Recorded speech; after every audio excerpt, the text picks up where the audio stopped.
ஆனால் இவங்க வந்து ஒரு வம்பு தும்புக்கு போக மாட்டாங்க, பிரச்சனை இருக்கு, அதனால் உரி இல்லை, கையை தூக்க வேண்டிய அவசியம் கிடையாது. இல்லை கொஞ்சம் தப்பாக கோவப்படுறாங்கன்னா கையை தூப்பாங்க, வேலை கிடையாது. ஆனால் கையை அமைதியாக வச்சுக்கிற வேண்டியது, அப்படியே வச்சுக்கிடுவாங்க. கை அமைதியாக நிற்காதுக்கு வந்து கொஞ்சம் நேரம் கூட கையை அமைதியாக வச்சுக்கிற வேண்டியது பசங்க. நிற்கலாம் கயிறு போட்டு கட்டிடுறீ. காலையிலேருந்து இப்படி திமுறை வருவான், விடாதரா கொம்பிடுறான்ற.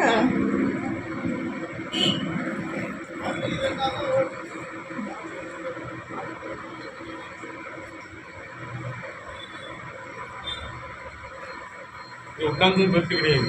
இந்த விரல நெட்டு உடஞ்சா தான் கரெக்டாக இருக்கு அப்படின்னு அர்த்தம் காட்டி. அதுக்கு தான் கையை வந்து நல்லா லூஸாக ஃப்ரீயாக விடணும், அப்போ தான் நட்டு உடையும்.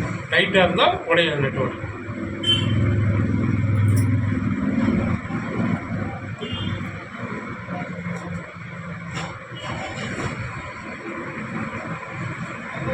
கை உடையாதுண்ணா, விரல் அடிபட்டுச்சு. சரி சரி, அதனால் நீங்கள் வச்சு பாருங்க. இல்லை முடியாத பஸ்ஸு வலிக்கிட்டு வந்துருக்குறாங்க, நல்ல சாப்பிட்டுருந்தோம்.